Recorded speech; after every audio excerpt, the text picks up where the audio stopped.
So just sitting first.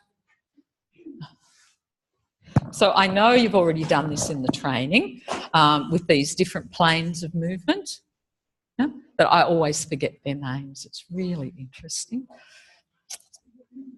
I forget them. But I know what you do with them. I mightn't know the name that goes with it, but I might get confused about the name, but I know what goes with it. So the big planes of movement, flexion, extension. This is paramount to our development. This ability to coordinate our flexors and extensors is paramount to organisation. This ability to fully shorten our flexors as we fully lengthen. Well, I'm still in process of doing that, but that's okay. The ability to, so what does that enable us to do? What would if you are sitting there and you start to round a little bit, what do your hips and shoulders do? Yeah. Do they flex and extend at the same time? Can you feel? No? So one of the things that happens with this flexion extension is the limbs are learning how to orient themselves in particular directions. So if you're going to do side bending, what would your arms and legs do? They learn to, again, I'm going to go into anatomy, they abduct, adduct. They learn how to do this. No? And then you've got rotation, which is your last one, where again, you're learning from this central part of you how to rotate around your arms and legs. And we all learn these in different ways. So one of the models I'm going to use a little bit, and there's many models of movement. This is just an easy one, is spinal, homologous, homolateral, and contralateral, because Feldenkrais is going to use these a lot as we go through the ATMs coming up.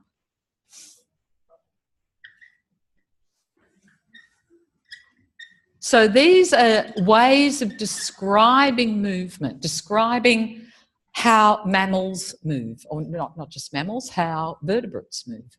Anything that's got a skeleton does these movements. They learn these movements. You know, when you think of Ruthie goes back and talks about, you know, cells even. Every cell has to be able to move, has to have the ability to change its shape and move in different directions. So let's see if we can get a sense of this. So we're going to do this all sort of down on your belly, or down with your head down. So on your belly, face this end if you can.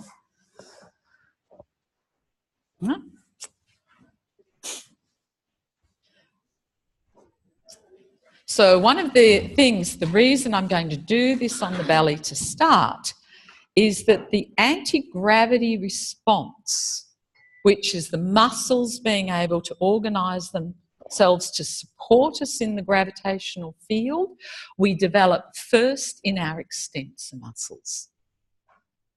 Much later, we develop them in our flexor muscles, yeah? Which is why a lot of you have difficulty holding your head up when you're lying on your back. Huh? So the extensors, so I'm just using a position where it's going to be easier for you to feel these extensor muscles. So if you were, and I'm going to move between being babies and just general other vertebrate creatures. So it's a bit of a movable feast that we're going to do here, okay? So if you were a little baby, we're going to pretend that for a minute. So your legs are rounded a little bit. Your pelvis is probably lifted up off the ground a little bit. And most of the pressure will be on your upper chest and your shoulders and your head. Huh? Because it's rounded, so somehow this gorgeous little thing, so usually their heads are pretty stuck to the ground. No? They're usually turned to the side. And so curiosity, as we're talking about. So can you feel if you begin to lift your head just a little, can you feel your weight must shift? Your weight must shift. And feel what happens if you don't let the weight shift. So this idea that Feldenkrais talks about is getting the head to the horizontal. And his thing is that if a baby can get their head to the horizontal in prone, they will have no trouble coming up and transitioning to standing. Huh? So just feel how you'd lift your head a little bit. You must let the weight shift. So it's also interesting, we can never be babies again. Ooh. We've already learned how to come up to standing. So we're mimicking what a baby does. So we're sort of coming at this from, we're going to explore how a baby does it rather than us going back in space. So as you're lying there on your belly, feel wherever you touch the ground in your middle, and just see, could you shift your weight a little? Whatever direction. So we've already talked about this. First of all, you have to find where my weight is and just feel for you, what are the places that are most easy to shift your weight? For some of you, it might be your pelvis and legs. For some of you, it might be your upper torso or your middle belly. So where are the parts of you that you can move across the ground a little bit? And see if you can feel. So your arms and legs aren't really moving a lot here. This is a movement much more coming from your torso. Are we putting our weight more on our head than our body? If your weight's more on your head, shift your weight across your head. Okay. Yeah, so wherever you feel your weight is, you at the moment, just shift your weight a little bit. Yeah. It might be a moving up and down, it might be a roll, it might be sort of for you a trajectory that's a little bit diagonal. Just feel this ability to shift your weight. How easy is it in your middle? Just to sort of just find those different parts of the ground where you're not using effort. Baby cannot use effort. It just, not only does it not have the muscle power, but it has to wait for its big spinal tract to grow down from the brain to get conscious control of its movement. So just have a little bit of a roll around there.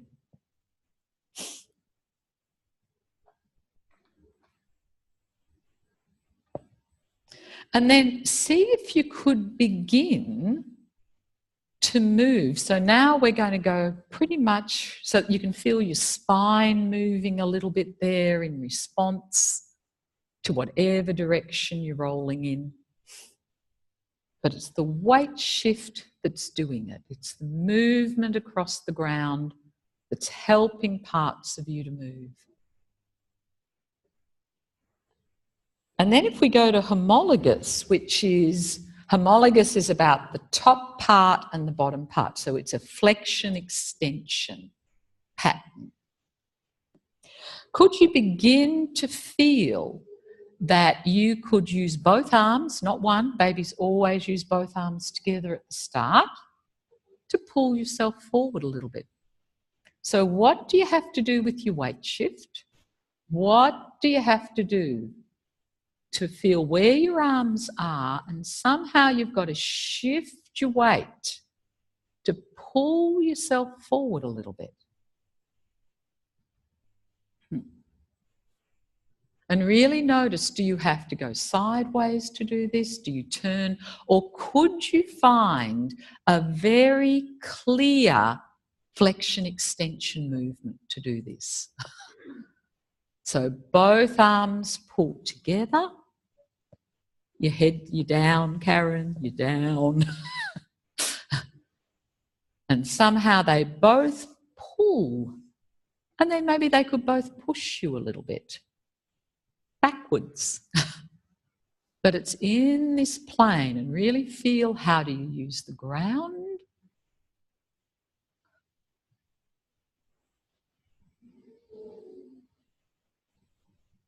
So it's just very gentle. So it's the mobilizing of your middle. It's the ability to move across the ground that's sort of helping you to move your arms and legs a little bit.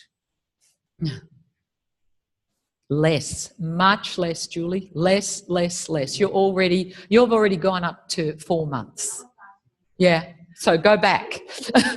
Go back and be a slow learner for a minute. This is much harder for most of us. It's really constraining for a lot of us not to use our arms and legs. So this is a lot of Feldenkrais's worm movements. How do I find this ability to find my spine, to find this shift across the ground that helps me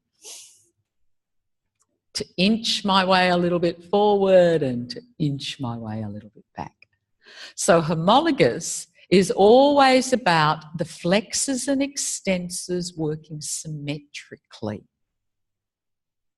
So the flexors on both sides work together, the extensors on both sides work together. The flexors on both sides. So when might your head lift a little bit? When might your bottom lift a bit? What is it about this little sort of worm movement?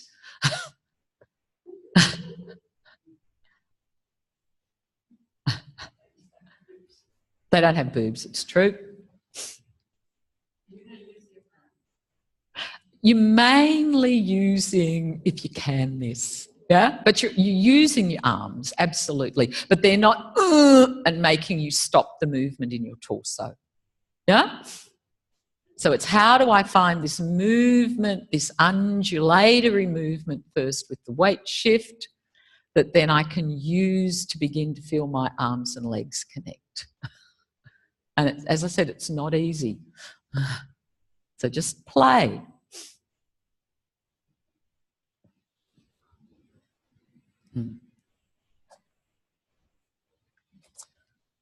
So this is teaching us, starting to teach us about flexion extension.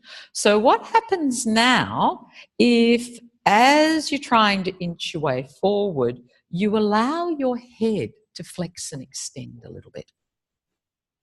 You allow your neck to flex and extend a little bit. What happens when you allow your neck and your head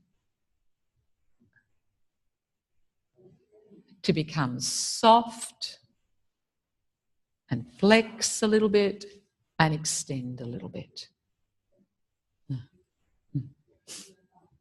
You go faster. You go much faster.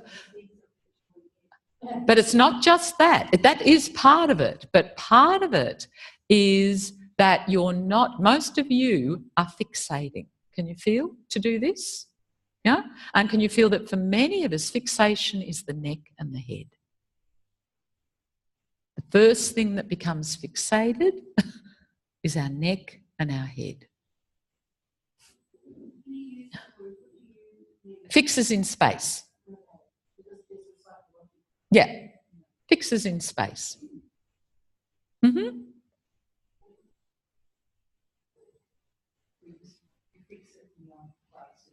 One orientation. Yeah? Yeah? So really feel, if you just allow this flexion of extension of your neck. This is one of the first movements a baby learns, this neck. Needs it for sucking. No? Yeah, she uses a head. Yeah. That's good. You know, I really say, just what Sue's saying, if you've got a baby, video it if you're young enough to be still having really small children. Video them. I tell you, it's invaluable. Or if you know someone who's just had a baby, video it. And it's really difficult because, you know, often if you're a young mum, you don't have time to do any of that. It's like you've got a million other things to do, but the process is fascinating. Okay, so that's homologous. That's flexion, extension, flexion, extension, flexion, extension, to start to mobilise us to move in this plane of action. Huh? That's the plane it moves us in. So let's now go a little bit to homolateral, which is more the sideways plane. So if you began to shift your weight a little bit laterally this time, so you can, and is it easier for you to shift a little bit to the right or the left? And you're still staying pretty close to the ground here. Huh? So you're really making a C curve to the side. So if you're making a C curve, one elbow and one knee are going to come closer to each other. One elbow and one knee are going to come closer to each other. And then you go down. So how do you develop this movement? One elbow. And again, for many of you, it's about letting your head and neck move. Another one of my big learnings from watching in myself and watching so many clients, that it's like once we get our head to upright, we sort of forget, and it's orienting and doing all the work, we lose this ability to have this freedom. So if we're doing this movement of side to side, what would our head be doing? Would it be turning? Or would it be side bending? So what happens to your ability to do this movement if you let your head side bend? If you let your head not turn, not flex, not extend, but side bend.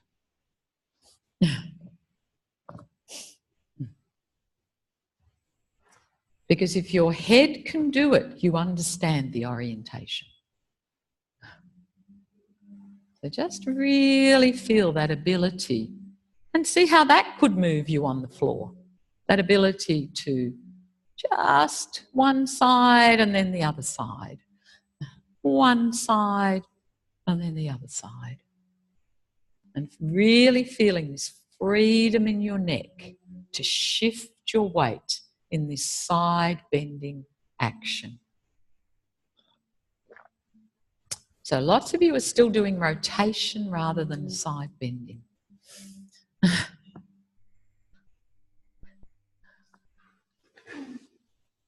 So Sue's great. What's the difference? So could you rotate your head, Sue?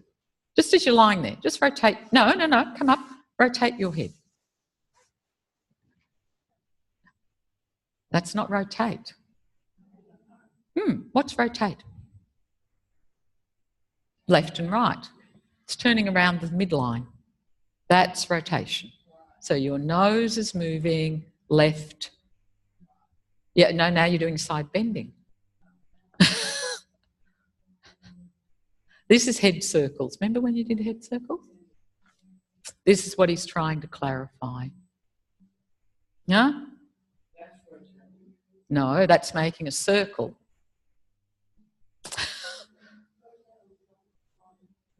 So you've got a skewer going through the top of your head down to the base of your neck, and you're turning around it.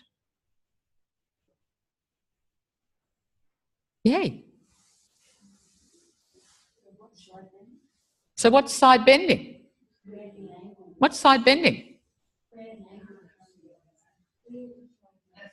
Sideways, isn't it?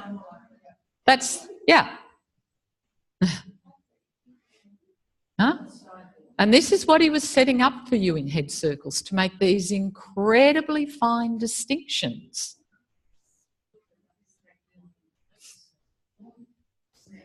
is homolateral. Yep. That's rotating. See how that shifts your weight differently? Yeah? And what does side bending do? Yeah, forget about the circle at the moment, okay? Bend. And look what it does. Can you feel? Do your weight shift? But she's still turning. Okay. Got no? This is side bending. Look what she does. Huh? This is... No, you turned. Did you feel? She didn't know. There's side bending. Huh? There's side bending. So it's like you're looking forward and you're doing an arc on the floor in front of you. No?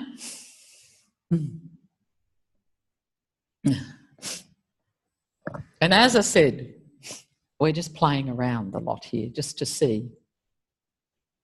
So see again, if you can side bend your head, how much easier is it to get long on one side and short on the other?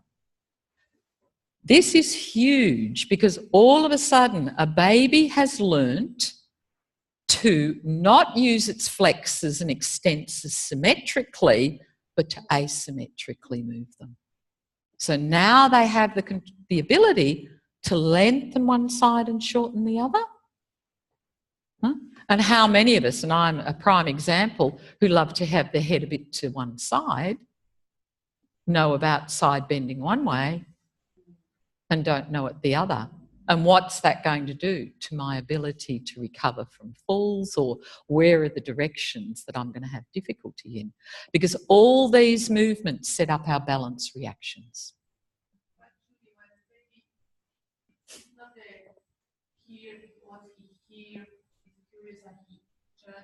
But that's, so what we're doing is, as I said, what we're doing here is breaking it into the pattern, Sylvia. I'm very specifically getting you to feel these very different patterns of movement. So you have the opportunity to feel which are the ones that you don't understand as well. Huh?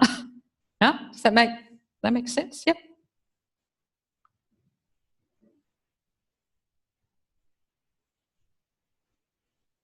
So what direction would you move in to follow this? Where would a baby go if it was doing this side bending?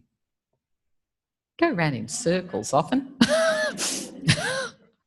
Often go around in circles. Which is what you often see. No? Because they keep side bending their head and they just keep following the orientation around. Or they go backwards, except you're already putting more planes of movement in.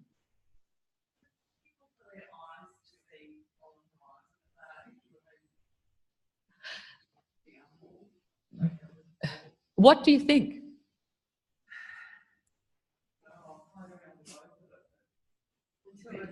Until they can get those extensors into anti-gravity, their eyes can't be on the horizon. Huh? So what are all the things we're doing? And as I said, we're speeding it up. We're, playing around. What are all the things that are doing that are getting their head light enough that it's on the horizon? It's a long way when you're down. So if you're not doing all this exploratory, if babies aren't on the floor, if they're not given this opportunity, yeah, no. Because the ground is their learning environment. This is their learning environment. Huh? This is where they learn basic movement, starting with weight shift. Huh? Okay, so you've now progressed. Oh no, let's do one more thing, okay? Because you can also do contralateral when you're down this low.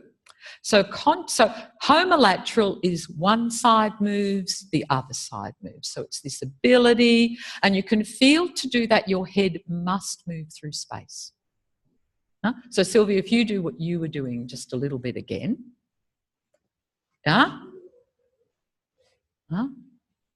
So her head must move through space. It's going to the left and it's going to the right. No, it's beautiful. Good. So if you kept your head, if you go down now and you keep your head more in the middle, how would you move then? You've found the middle. You found the middle. It doesn't mean it's fixed, so I don't mean you've stuck your head there. But how would you move on your belly if you're going to keep your head in the middle? How would you progress? Would you do but one side, then the other side, if you were going to keep your head in the middle? Would you do more one at a time? What would you do?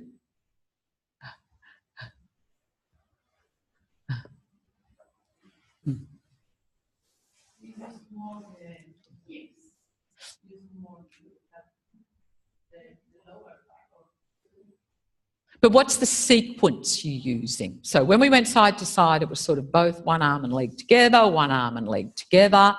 What do you start to do once the head stays in the middle?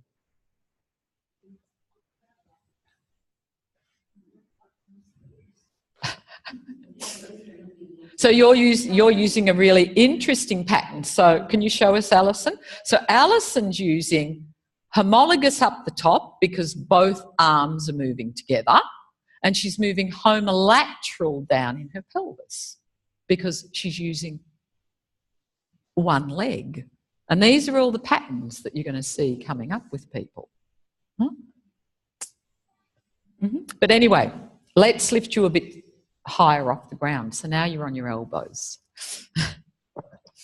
Because one of the things is to feel that as we begin to lift ourselves off the ground, that affords different movements. It allows different movements to begin to become easier to do. So if you were just going to do your little spinal movement now, where your head's looking under towards your pelvis and then it's looking up, and just feel that connection to your pelvis here. So your arms and legs are more passive. And how do you feed your head to your pelvis? And how does your pelvis know your head?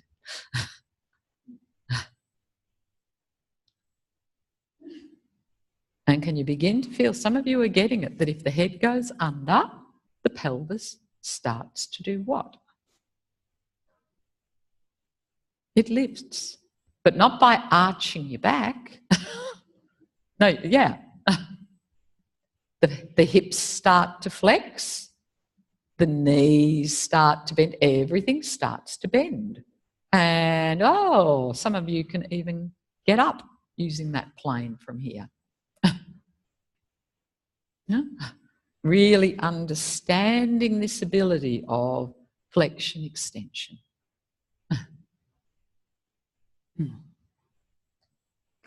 So everything, yeah, and yeah. So how would you move forward? So you're using flexion to go backwards. What are you going to use to go forward, to take your arms to move forward in space?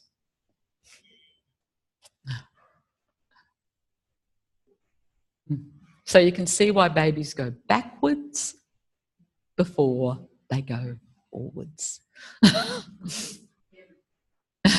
Huh? So now come back down onto your elbows, and could you now begin to use your elbows and legs a little bit?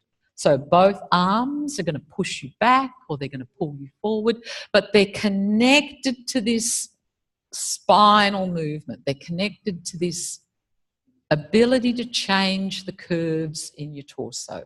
No, both together, Alison. No, one.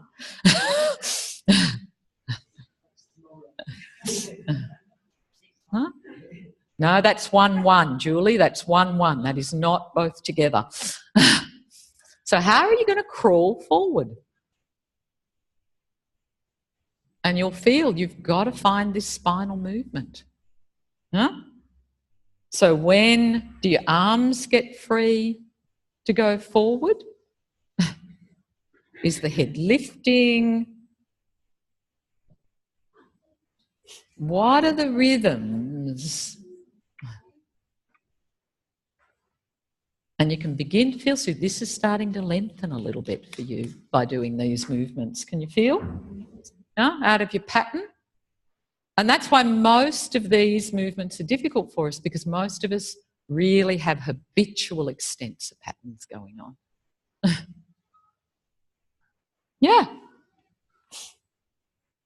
Because you're an adult and you're fighting all the habitual ways you're found to stand up in space.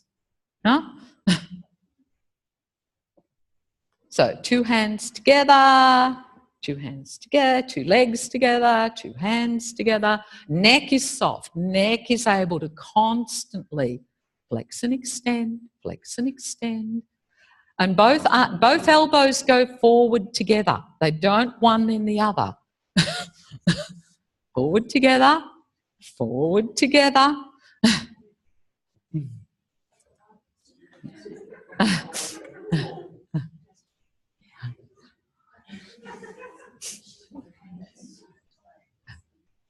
Huh? But this is what babies are learning. Yeah, you don't see them at the beginning do 1-1 because they're mobilized. They have to mobilize it from their middle. Okay, so let's make it a little bit easier for you. See how it gets. Sorry. Yeah, I always laugh when I can remember. I can't remember who it was, but it was a couple of trainers. I think it was Russell and someone, and they were saying, we had this idea that learning was really easy as a baby. You know, my kids grunt and they go red in the face and they tantrums and, you know, because they're really challenging, these things. So down you go again on your elbows. So this time you're going to go laterally. So where's your head going to go now? To shift your weight to one side. So one knee and one elbow move, and then the other knee and the elbow move. Is that a bit easier for some of you?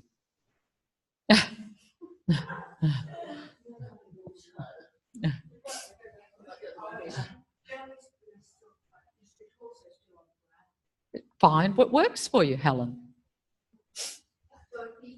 Some of us can't keep our belly on the ground because we need to mobilise a bit more from our arms and legs. Some of us, our belly hangs on the ground. And can you go backwards? But they're tonic, they're not, that's the difference.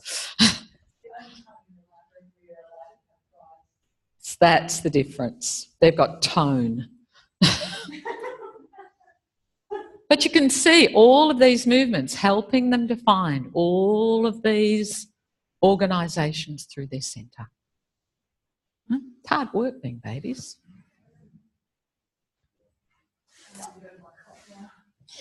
But what might happen if we get Gloria, go up on your elbows, do what you're doing, go to this, which side's easier? This. Now, just keep going, keep turning your head, and what could... how did that happen, Gloria?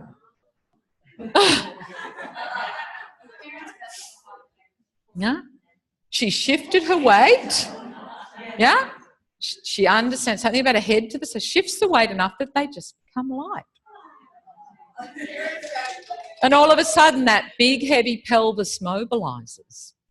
But it's the movement that's let the pelvis mobilise. It's the orientation that's let the pelvis mobilise. It's what the head's doing that's let the pelvis mobilise. So maybe then you could stay on your side there. Maybe you've developed a bit and you can do that. No, you're up on your elbows. That's it. Take your head. And maybe you could just sit there and play around with both that up. Oh, wow, that looks pretty much fun, doesn't it? And look, because she understands it, she's not too vertical, but she's getting there. Huh? So this position of getting the head to vertical, we're looking for in every plane of action. We're looking for it on our belly, on our back, on the side, and it tells us how we're going in our apprenticeship to come up into the world. Is it your eyes that are leading the movement there, or is it the contact with the ground that you're just enjoying rolling on the ground? You're a little baby and you're just sort of playing around because you're interested in sensing yourself. It's something internal that's driving. So it doesn't always have to be something external that's driving the child to move. Of course that's going to make a difference.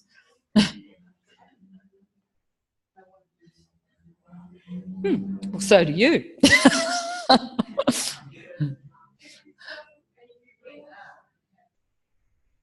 For you. Huh?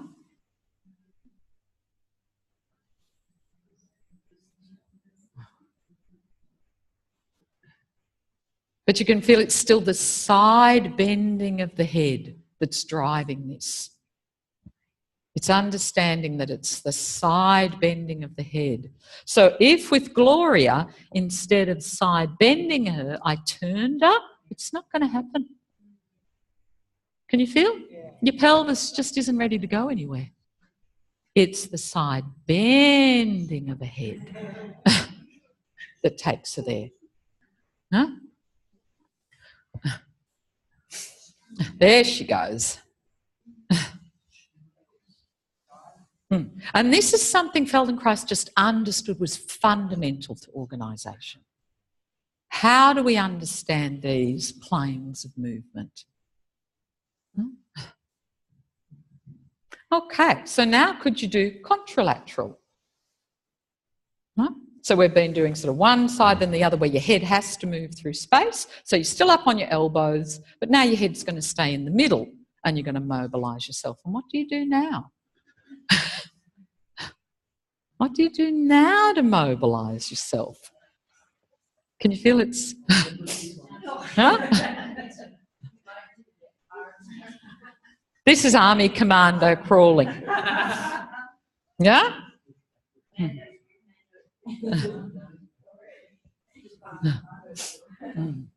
Huh? And for all of you, what I really want you to feel is when you get stuck, what's happened in your head and neck? What's happened in your head and neck when you get stuck?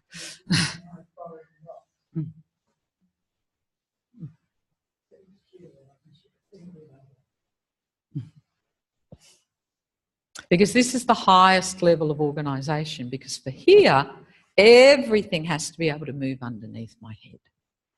Huh? So I have to know every plane of movement to get that. So is that a bit easier to mobilise yourself along? No? Okay, have a rest. Actually, come up to standing. Just see what that's done to your standing so far.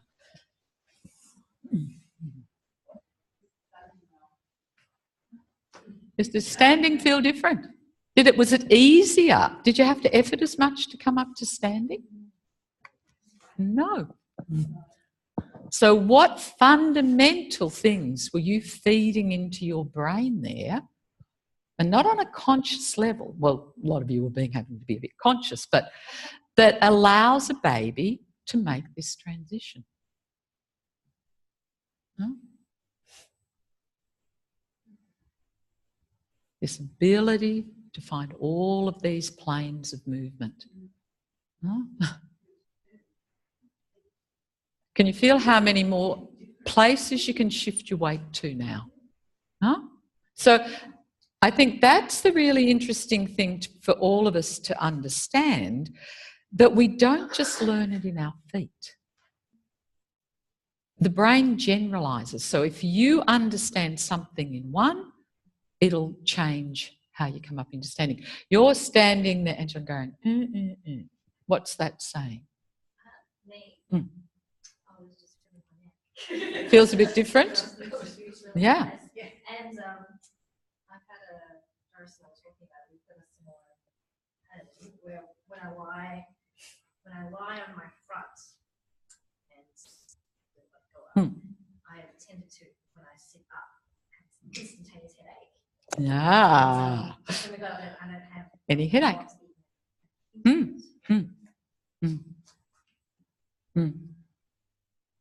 So this freedom of the head, but in connection with. Do you know what I mean? That it's built on all of these things we've been doing. Have a walk.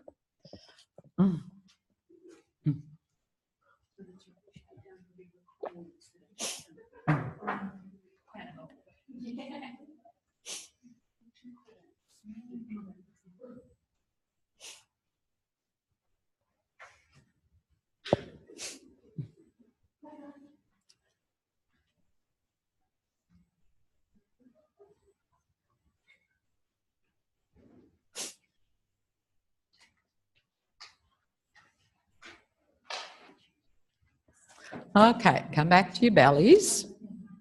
Let's do another.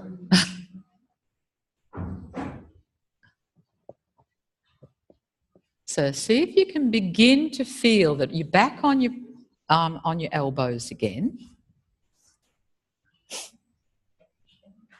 That if you're still at the stage of having to move your head through space to mobilize yourself, whether it's this,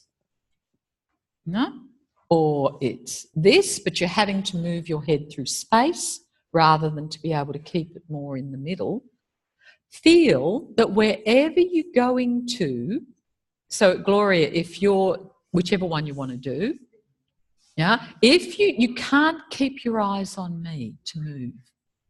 So this is where a baby's learning that I know where I'm going and then I have to go off track and then I come back and reset. I know where I'm going, I go off and I come back and reset because they cannot keep at the moment their eyes on the target. But it's powerful learning about that ability that my head goes off. There, I'm going over there, my head has to go, I'm back. I can come back to find where I'm going again. No? So just see if you can feel that on yourselves, that you know now you want to go somewhere, and you can either do the up-down movement, the homologous, or you can do the homolateral movement to move yourself forward. But feel how this trains the ability of the eye to come back and find where it's going. So I go out of my orientation, I come back. You come back to where you're going, to look for where you're going. There's a toy on the floor. A baby cannot keep its eyes on a toy if it hasn't learnt contralateral. It can't. You can't expect it to.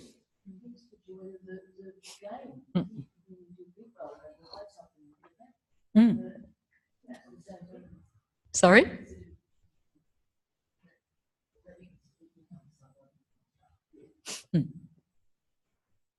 So what is it about all these organisations, in a way, that allow us to perceive things in very different ways? Huh? Not just allow us, demand us to perceive things in different ways. Yeah, can you see the difference? Yeah?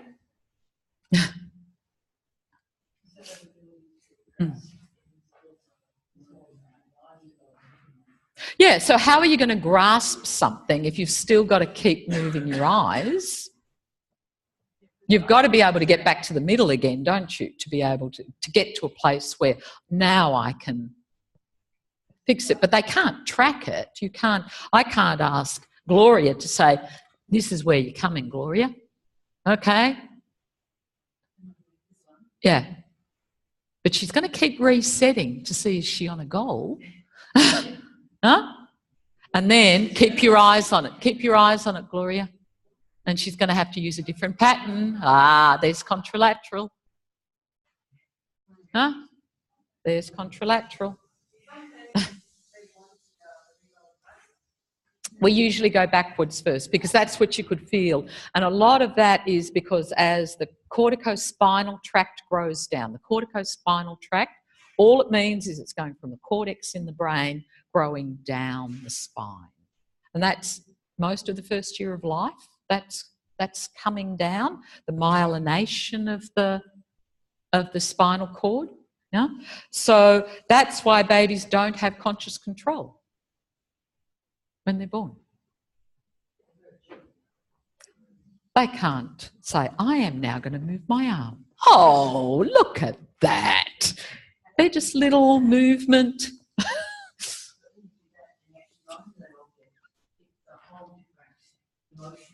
Absolutely. It's a whole different way of engaging in the world. Absolutely. So what do you think that maybe kids who have difficulty focusing might not know how to do?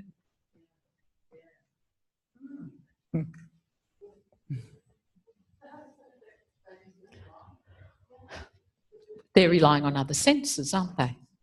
Because you've still got the ears. Your ears are powerful organisers of movement. And the ears actually usually give us more a 360 degree of movement if we're using sound. But still all tied up because, again, all our teleceptors are double sense organs. So I have to be able to really focus on something to get my head still, not fixed, still, to be able to see where I'm going or to hear something. To see the detail. No? No? So this is how we develop invariance. This ability to keep the head in the middle. Yes. Yeah. So for example, if you think, and again, it's by our structure that allows it a lot too. So if you think, what does an alligator do? It can't keep its head in the middle, can it? It's homolateral. So it probably does it. Where does it do its hunting? In the water. Because there it can use all its spinal. No? It's not having to organise onto these 4 points, which move it across the ground. They're incredibly fast if you see them, but they can't track there. They can't hunt there. That's not where they're hunting.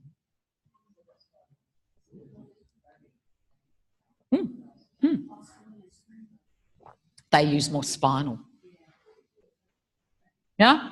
It's more coming from the middle. Or as you, I think you said the snake, Philippa, same thing, this much more spinal. And the arms and legs are moving. Have a look, you know. Good.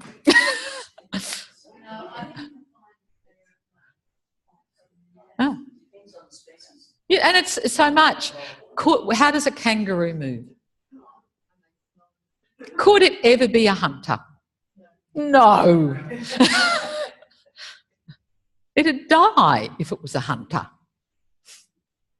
Because everything is this. So what does it do? It feeds on something that doesn't require it. It's not a moving target. It doesn't have to track it. No?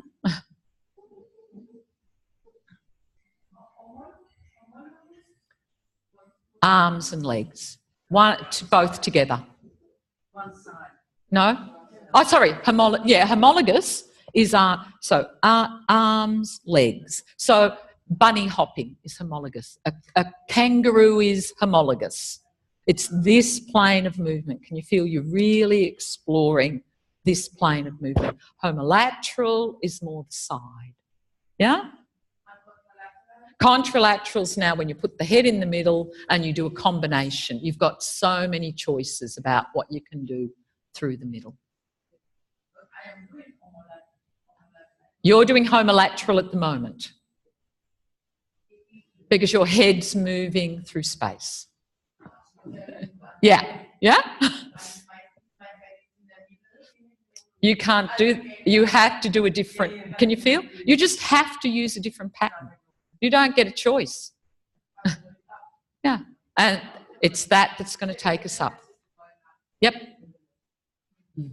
No. So now you've made another huge thing. So go on to your elbows again. Bend your knees. Do homolateral. And sorry, no, you're not, bum's not up in the air, Anna. I just meant bend your knees as in your feet are in the air. Feet are in the air. So you're bending your knees and your feet are in the air. Can you feel, Gloria's going to demonstrate this again, if we just kept taking her head to the side, round you go, she'll just bring up to side sitting.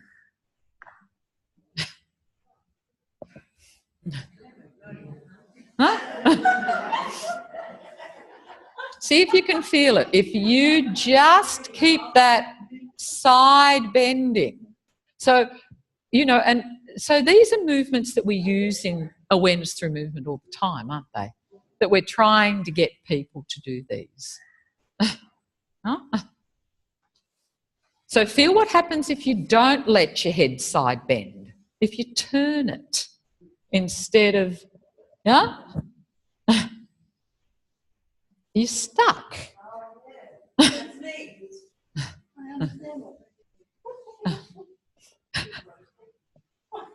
And all Sue's saying is, I can't feel these in myself. So what's really interesting, and I'm sure you've talked about this too, is the system that tells us about our head in space is the vestibular system.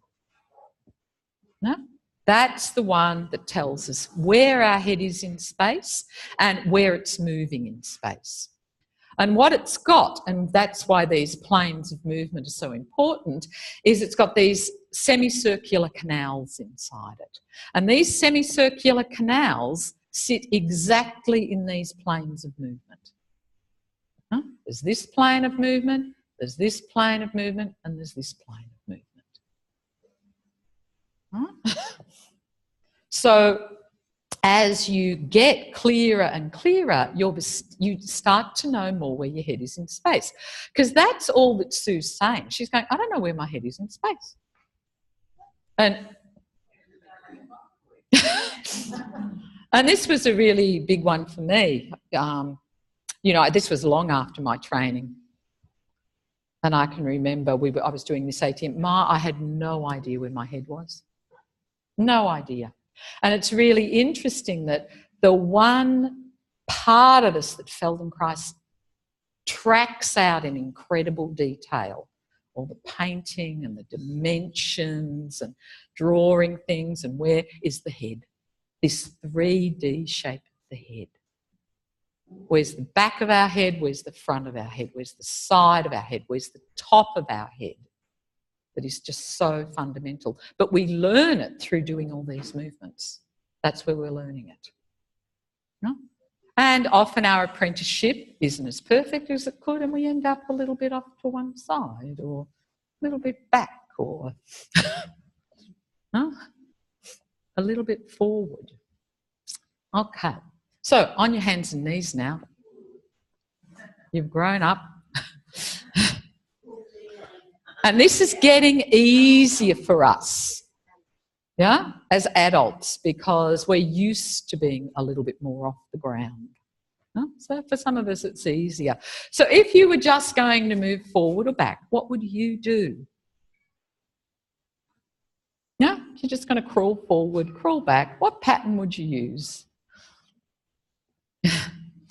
Would you use homolateral? Would you use... And, you know, very rarely would you ever see someone do bunny hopping as an adult. But it's a really valuable way of moving forward. But there will still be a pattern in it.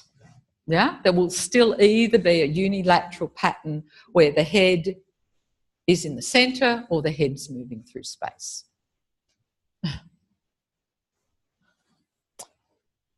So just stay where you are first on your hands and knees, And just begin to explore first, and you'll start to begin to see a million ATMs emerging here. And you're just doing your spinal movement. You're just going, I'm looking underneath me, I'm looking, and how your pelvis connects to that. This rounding of yourself.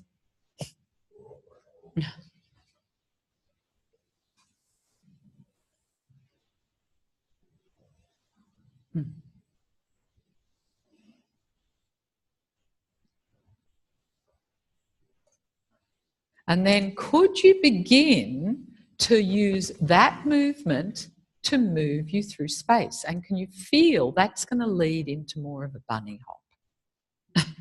This up-down movement is going to lead more into a bunny hop. And when would your head lift up and when would it go down? And really feel, for those of you who it's really difficult to get both knees and both feet going together. There's something in your apprenticeship of these flexors and extensors that could be clearer. Of using both sides of me symmetrically.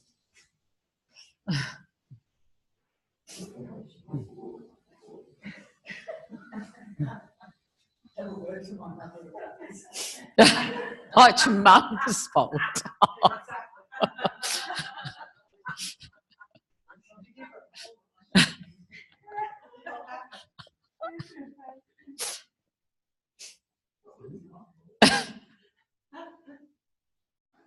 Now begin to take, we're going to go back to spinal for a moment, but we're going to do side to side. So you're not moving anywhere, but you're taking, you're side bending your head, and that's doing a C curve, so one side gets longer and one side gets shorter. And begin to take that into movement. And again, feel, where would that take you? How would that move you?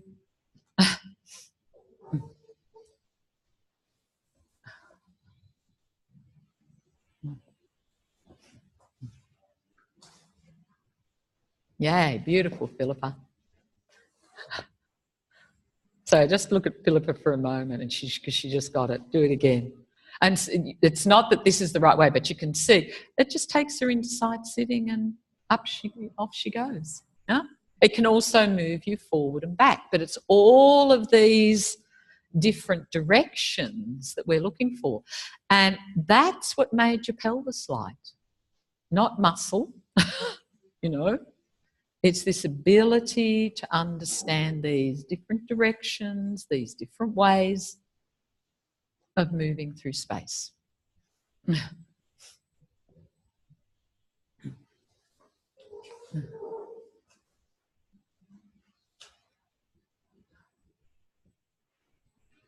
it's this confusion we have in us about these planes of action.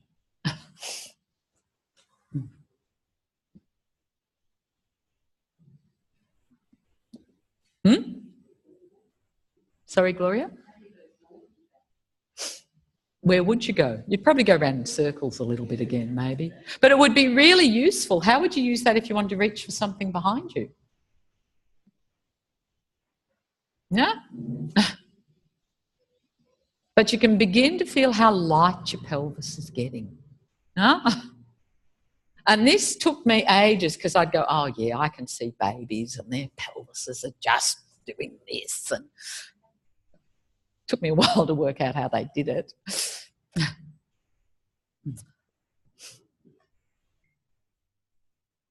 Okay, and then feel the difference again if you only know. So now do contralateral homolateral. Move your head through space and find a way that one arm and leg, the left arm and leg, lift together and move you. The right arm and leg lift together and move you. The left arm and leg, the right arm and leg. The left, and your head is side bending. You're turning, Gloria.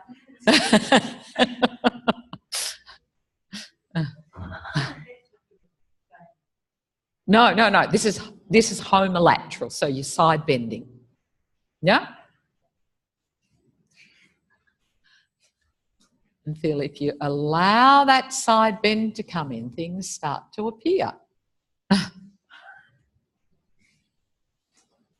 This is the ability to stand on one leg. Huh? Huh? Huh?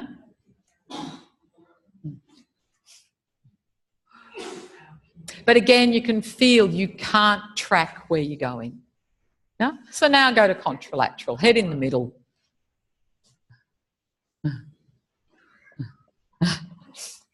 And feel then you can do a whole combination.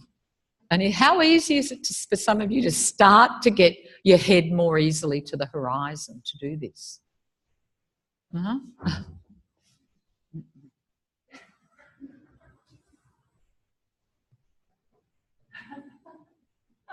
And so you can get every plane of action in there. It's like, you know, when you're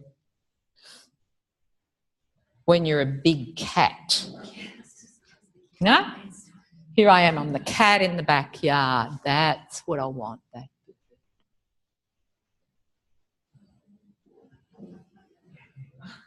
But my head's still free. No? Because I still have to have all this peripheral vision in to see if something else might come in. Where is it? But I'm still free. I've got that, but I'm still free. And that's where you see these curves coming in. You know, their shoulder blades going up and down and their hips. How do you think a camel walks? So it's really interesting. They have to do very different phase shifts. So if you say, look at a horse, what does it? It goes it can't transition like we do. It does a very quick transition. It's either cantering, it's trotting, or it's galloping. So galloping is more homologous for a horse. The front legs, the back legs, so it goes whom, whom. Now, can you picture that when it's really going into that? Huh? And then it does the trotting, you know, where they often have to constrain it to get the boom, boom, boom, boom, boom, boom. Yeah? And then it's got the cantering where it's just doing it. But really, it's fascinating to start to watch the shapes. Again, a horse could never be a hunter. Its whole structure could never let it be a hunter because it can't have that ability to keep its head in space while everything moves underneath it. Only the predators, because it can't keep tracking. You know, I was really amazed when I see a couple of people who are brilliant equestrian riders, and I was just that what they actually do by putting the blinkers on is the horses can no longer see. So they have to rely on the rider on their back to be giving them information about where to go. And look where their eyes are. You know, there's no way that you're ever, you know, if you've got eyes here, no amount of turning your head is going to bring those eyes into focus. So this is why Feldenkrais talked about survival all the time. Survival. What happens if someone's coming to kill you? You know, he understood this really clearly about this ability. Have a stand again. See how you are after doing all of those. Just see, was it a bit lighter to come up to standing? And could you more come up? You didn't have to do a big circle around yourself. Have a walk. Are your eyes on the horizon? After doing all that, what sets a baby's head to the horizon? It's all these movements.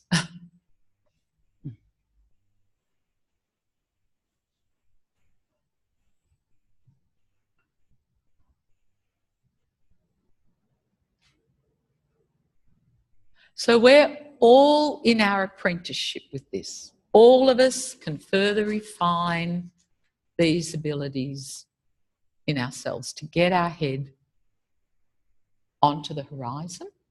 No? So let's just observe something. So once again, go onto your tummies and your elbows.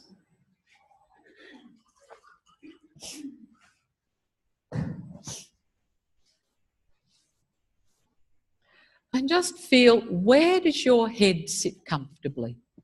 So don't make it get to the horizon, please. Where does your head sit comfortably? Because this tells you about your apprenticeship. No? So if you were going to bring it toward the horizon, do you have to start efforting? Yeah? So most of you, very few people get this, that babies get very, very, very early on. How did you lose it?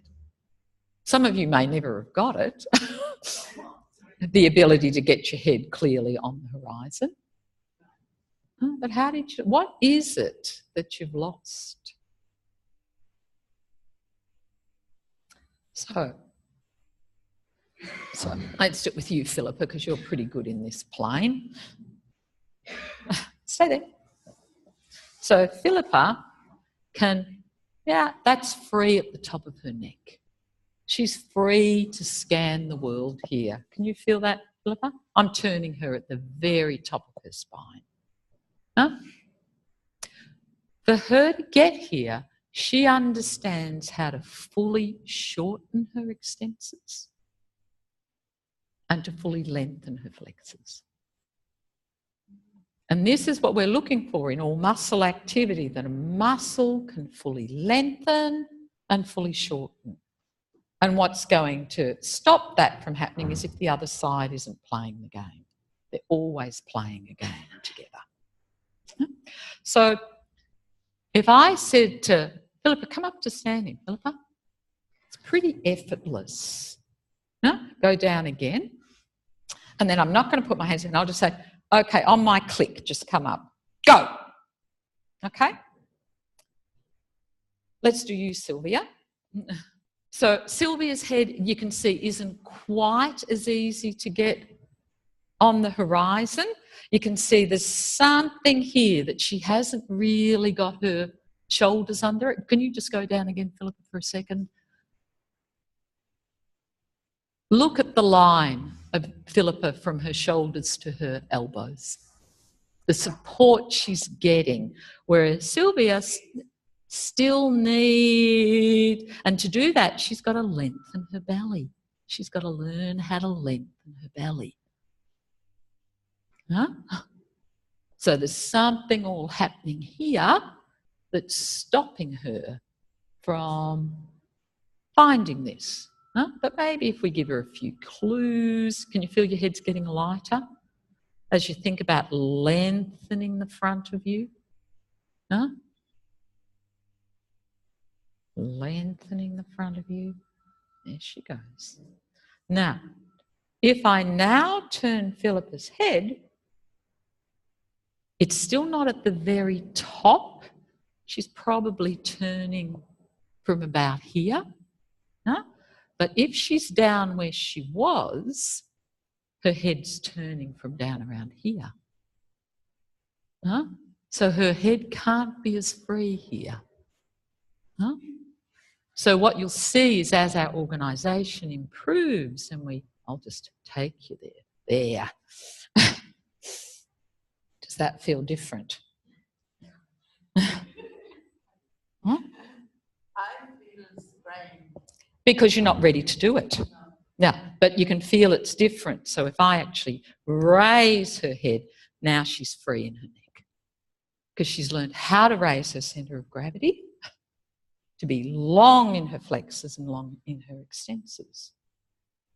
No? So once you get the head to the horizon, you come up effortlessly. So just go up to that position, even though it's a bit of a strain. No. Where your head was on the horizon. Up. Lift your centre of gravity. I'll help then. Sorry. Come up from there. Yeah? So she didn't have to go down into flexion to come up. She could just, hey, it's getting easier.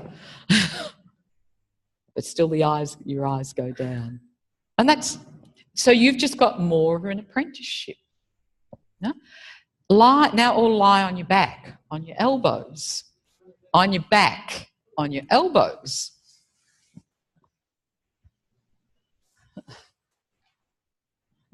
And Philippa, I'm going to use, because this isn't easy for you.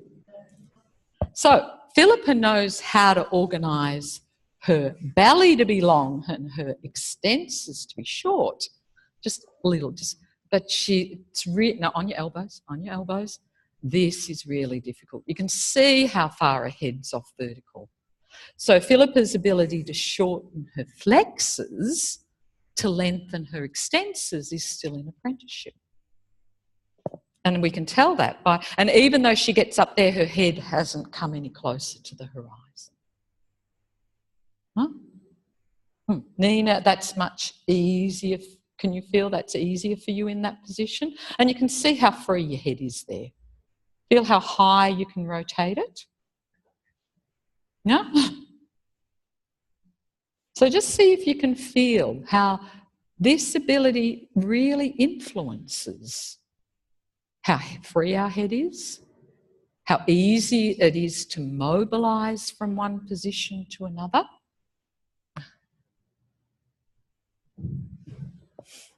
So it's going to be much harder for you.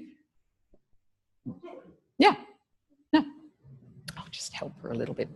Just increase her apprenticeship. No, don't let me do it. There. That's better. Yeah? Now go to get up. Yep.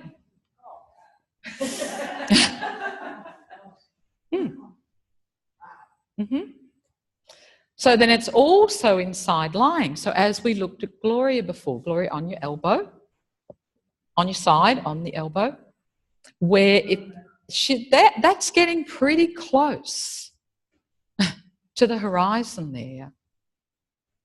Huh? So if Gloria wanted to come up, yeah? So what's yours on your side? Where's your horizon where's your head on the side? And is it different one side to the other? And does that make it different in how you can mobilise? That's beautiful, Anna. Can you feel? Yeah?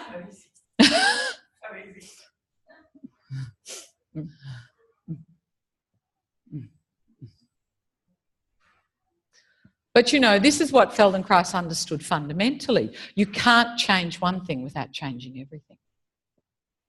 So how do we get to this point where we have all of these possibilities and our head is free? What do we have to understand about the freedom of our head and neck, how we're transitioning up in the world? Okay, come up to standing again. And no matter what you did, I promise you it'll be easier, just from playing around with those ideas.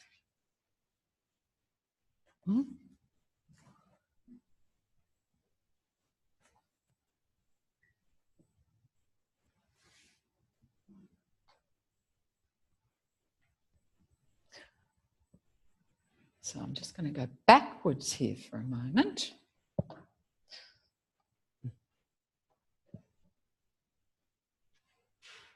Yeah, I don't know why that's doing that. So I had an idea for this segment about what I thought it would be powerful for you to learn. What I had really clear things that I was trying to get you to have an approximation of that might be useful for you in your learning. Next bit, which was what is powerful learning and what promotes it. Again, I had ideas about that. The thing is, what's it that you found powerful learning in that exercise? What is it that you would take from this? What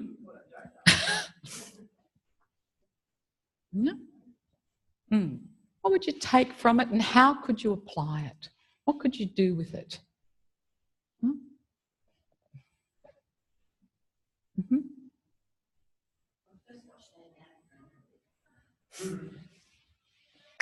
It's really good because in Perth they're redoing the museum, but it's still got a really old part that's got all the old skeletons in it. It's brilliant to go in and see all those vertebrates, and they're all the same, and you can just begin to see how they're going to move and why some are predators and some will never be predators, and you know, why some are always going to be grazers, and because of this ability to mobilise themselves in these particular ways. So let's have a walk again and we'll have lunch. Yeah, 5 to 2 we'll be back, around 2. Yeah? So there's a lot to digest there.